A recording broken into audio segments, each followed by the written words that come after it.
విజయవాడలో కలుషిత నీరు ఆందోళన కలిగిస్తోంది. మొగల్ రాజపురంలో కలుషిత నీరు తాగి 100 మంది అస్వస్థతకు గురయ్యారు. వాంతులు విరేచనాలతో పెద్ద ఎత్తున స్థానికులు ఆసుపత్రిలో చేరుతున్నారు.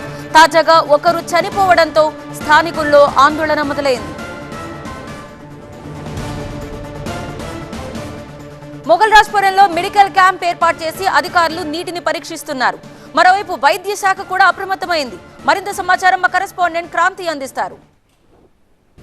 విజయవాడలో కలుషిత మంచినీరు కలకలం సృష్టిస్తున్నాయి. మొగల్ రాజపురంలో అనేక మంది వాంతులు విరోచనాలతో ఇబ్బంది పడుతున్నారు. ఒక వ్యక్తి చనిపోయినటువంటి పరిస్థితి కూడా కనిపిస్తూ ఉంది. దీనికి సంబంధించి ఓవరాల్గా డిఎంహెచ్ఓ దగ్గరుండి పర్యవేక్షిస్తున్నారు. ప్రస్తుతం మనతో పట్టును మేడం, చెప్పండి, అసలు ఏంటి ఫిర్యాదులు ఎన్ని వచ్చినాయి, ఎంతమంది ఇబ్బంది పడుతూ ఉన్నారు?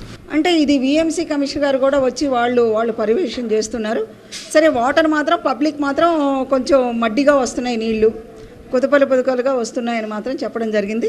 దాని గురించి కూడా వాటర్ టెస్టింగ్ అనేది జరుగుతుందండి. అది వచ్చిన తర్వాత ఎక్కడ ఏ ప్రాబ్లం అనేది మనకి కమిషనర్ గారి వైపు నుంచి మనకి అంటే వచ్చే వాటర్ లేకపోతే ట్యాంక్ నుంచి వాటర్ ప్రాబ్లమా లేకపోతే లీక్ ఎక్కడున్నదా అనేది అది టెస్ట్కి వచ్చే రిపోర్ట్ బట్టి ఆధారపడి ఉంటుంది. సో మీన్ వైల్ మనం జీజీహెచ్ సూపరింటెండెంట్ గారితో కోఆర్డినేట్ చేసుకొని ఒక 30 బెడ్స్ ఉన్న ఒక స్పెషల్ వార్డుని అక్కడ స్పెషలిస్టులు వేసి అక్కడ ఒక గ్యాస్ట్రోఎంట్రాలజిస్ట్ పర్యవేక్షణలో అక్కడ మనం పెట్టడం జరిగింది. అట్లనే క్యాజువాలిటీలో కూడా మనం ఇక్కడ నుంచి కూడా టీంని వేసాము. సో ఆ టీంని అక్కడి నుంచి ఇక్కడికి కోఆర్డినేట్ చేసుకొని ఏదైనా కేసు అడ్మిట్ అయినా కూడా మనకి వెంటనే చెప్పేటట్టు కూడా అది కూడా మేము చేసుకోవడం జరిగింది. వాటర్కి సంబంధించి ఇప్పుడు అవే వాటర్ వస్తున్నాయా, మళ్ళీ తాగుతున్నారా, తాగొద్దని ఆదేశాలు కానీ ఆల్టర్నేటివ్స్ గానే ఏమైనా పెట్టారా? అందరికీ కూడా ఆ వాటర్ తాగొద్దని చెప్పామండి. కమిషనర్ గారు కూడా వాటర్ ట్యాంకర్స్తో వాటర్ ఇక్కడ సప్లై చేస్తామని చెప్పారు.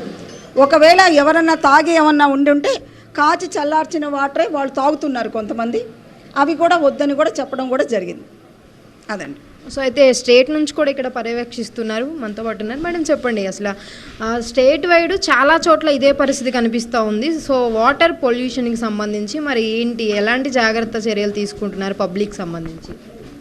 మామూలుగా ఇక్కడైతే అండి వాటర్ సప్లై కొద్దిగా మడ్డీగా ఉందని చెప్తున్నారు. పబ్లిక్ అంతా సర్వే చేస్తాము, మేము కూడా ఆ డెత్ హౌస్ను కూడా విజిట్ చేస్తాము.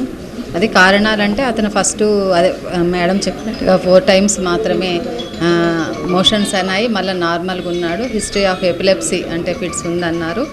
అది ఎర్లీ మార్నింగ్ డెత్ అయింది. అప్పటి నుంచి కంటిన్యూస్గా మానిటరింగ్ చేస్తున్నాము. స్టేట్ నుంచి joint director madam, additional director madam కూడా విజిట్ చేశారు. మేము మా టీంతో మైక్రోబయాలజిస్టు, ఎపిడమాలజిస్టు, ఇంకా హెల్త్ ఆఫీసరు అందరూ కలిసి ఇంకా ఎంపీహెచ్ఓ గారు ఉన్నారు.